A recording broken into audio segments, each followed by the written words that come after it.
आप सभी को जय मसीह की। आज परमेश्वर अपने वचन के द्वारा आप सबको आशीष दे। अगर परमेश्वर इस वचन के द्वारा आप सभी को आशीष दे रहा है तो आप इसे औरों तक भी पहुंचाने का माध्यम बने। इसे लाइक और शेयर करें ताकि परमेश्वर का वचन भी औरों तक पहुंच सके। आज हम परमेश्वर के वचन से जिन बातों को देखेंगे वो परमेश्वर का वचन हमसे कहता है, स्मरण कर कि कहां से गिरा। और प्रकाशित वाक्य 2 उसका 5 में इस प्रकार से लिखा है कि तू स्मरण कर कि तू कहां से गिरा है और मन फिरा और पहले के समान काम कर। यदि तू मन न फिराएगा तो मैं तेरे पास आकर तेरी दीवट को उसके स्थान से हटा दूंगा। और परमेश्वर यहाँ याद दिलाना चाहता है कि हम कहाँ गिरे और जहां गिरते हैं परमेश्वर हमें वहीं से उठाना चाहता है।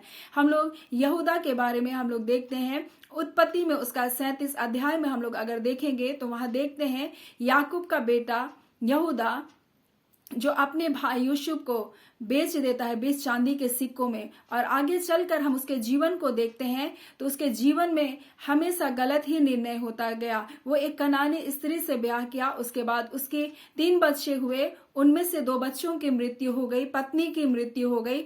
और हम लोग यहूदा के जीवन को देखते हैं कि वह व्यभिचार जैसे पापों में भी चला गया। परंतु हम आगे चल करके यहूदा के जीवन को जब देखते हैं, जिसने अपने भाई को बेचा, आगे चल करके यहूदा अपने ही छोटे भाई की छुड़ौती का कारण बना। और यूसुफ के सामने वो बिन्यामीन के लिए कहने लगा कि अपने दास को ही तू दास बनाकर अपने पास रख ले, परंतु मेरे भाई को तू क्या कर दे, छोड़ दे। और जब ये बातें यूसुफ ने सुना तो वो फूट फूट कर वहां पर रोने लगा और उसने सोचा कि यही वो भाई था जिसने मुझको 20 चांदी के सिक्कों में बेच दिया। आज यही भाई मेरे छोटे भाई की छुड़ौती का कारण बन रहा है।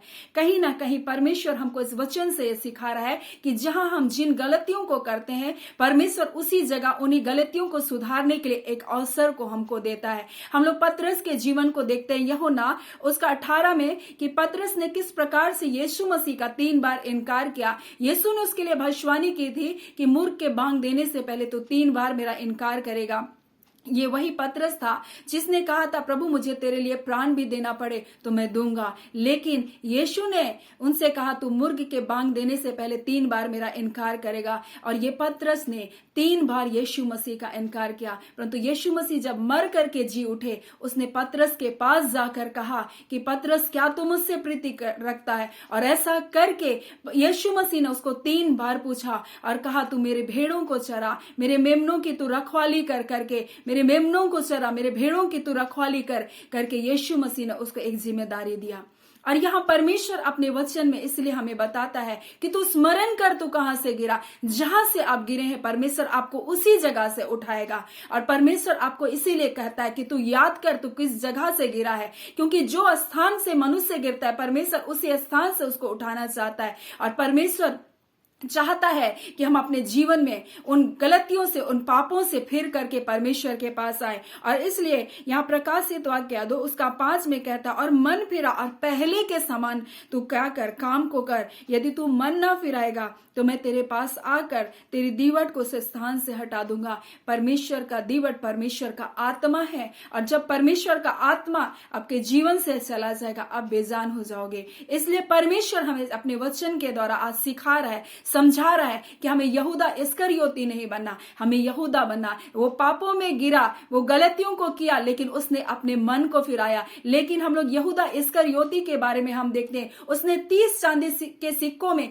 यीशु मसीह को बेच दिया, लेकिन वो मन को नहीं फिराया और अपने आप को फांसी लगा लिया। और हमें परमेश्वर अपने वचन में यहूदा और यहूदा इस्करियोती के जीवन से भी यह सिखाना चाहता है, हम जहां गिरते हैं वहीं से परमेश्वर हमको उठाएगा। पतरस के समान वो जहां गिरा परमेश्वर ने उसे उसी स्थान से उठाया। लेकिन यहूदा इस्करियोती अपने पापों में गिरा रहा। और यहां लिखता है, यदि तू मन नहीं फिराएगा तो क्या लिखा है, तो मैं तेरे पास आकर तेरी दीवट को उसके स्थान से क्या कर दूंगा, हटा दूंगा। और वो अपने जीवन को क्या करता है, समाप्त कर लेता है। सो आज परमेश्वर इस वचन के द्वारा हमसे बोलना और बातचीत करना चाहता है, यहूदा या यहूदा इस्करियोती, या फिर परमेश्वर चाहता है कि हम यहूदा और पतरस के तरह मन को फिराएं और पर पहले के समान उन्होंने कार्य करना आरंभ किया और परमेश्वर ने उनके जीवन को आशीष दिया। और आज हम पतरस के बारे में जानते हैं, आज हम यहूदा के बारे में जानते हैं, जिसके द्वारा यीशु मसीह का उसी के गोत्र में जन्म लिया।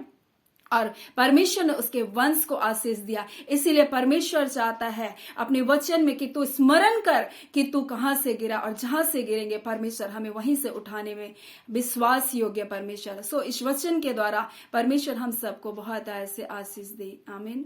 आइए हम प्रार्थना करें। धन्यवाद देते हैं प्यारे पिता परमेश्वर, प्रभु यीशु के नाम से पिता हम आपके पास आते हैं प्रभु।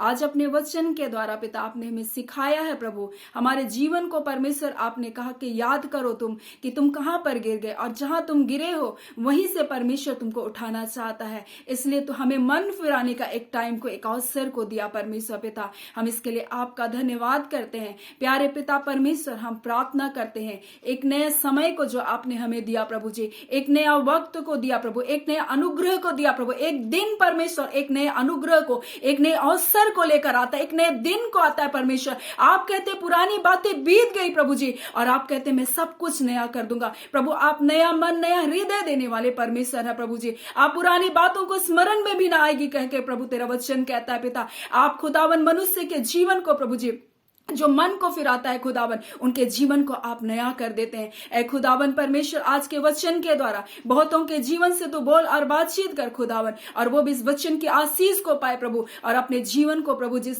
पिता परमेश्वर प्रभु जी एक बार फिर से आपके वचन के आईने में देख सके खुदावन परमेश्वर। ऐ मेरे पिता, जितने लोग परमेश्वर आज इस वचन को सुनते हैं खुदावन परमेश्वर, आपके नाम की महिमा को देखने पाए, आपके शांति को प्रभु जी अपने हृदय में महसूस करने पाए, वो जय और छुटकारे की आत्मा उनके जीवन में राज्य करने पाए। हर एक अंधकार का कार्य और शैतान की सारी बुरी युक्तियां उनके जीवन से निकल करके जाने पाए, उनके घरों से जाने पाए, उनकी जिंदगियों से, उनके बच्चों के जीवन से जाने पाए। जो माता पिता अपने बच्चों के जीवन के लिए प्रार्थना कर रहे प्रभु, जो भटक गए या दूर चले गए खुदावन, आज उनके जीवन को आप फेर करके वापस लाइए प्रभु। जो बंधुआई में पड़े प्रभु, नाना प्रकार के व्यसनों में प्रभु जी, पाप और बुराई में परमेश्वर, उनके जीवन को आप लेकर आइए पिता परमेश्वर। आप अपने वचन को भेजकर परमेश्वर उनके जीवन को आप चंगा कीजिए परमेश्वर। हम आपका धन्यवाद करते हैं सारी आशीष, भलाई, बरकतों को जो आज के दिन आप हमें दे रहे हैं प्रभु, इन बातों के लिए पिता आपका धन्यवाद। स्वर्ग की हर एक आशीष जो नाम बनाम हर एक के लिए आपने रखा है, हम यीशु के नाम से हर एक के जीवन के लिए ले लेते हैं प्रभु जी, और आपके नाम को धन्य कहते हैं। प्रार्थना हम यीशु के नाम से मांगते हैं, दया सुने, अनुग्रह से ग्रहण कर लीजिएगा। आमीन। परमेश्वर आप सबको बहुत ऐसे आशीष दे।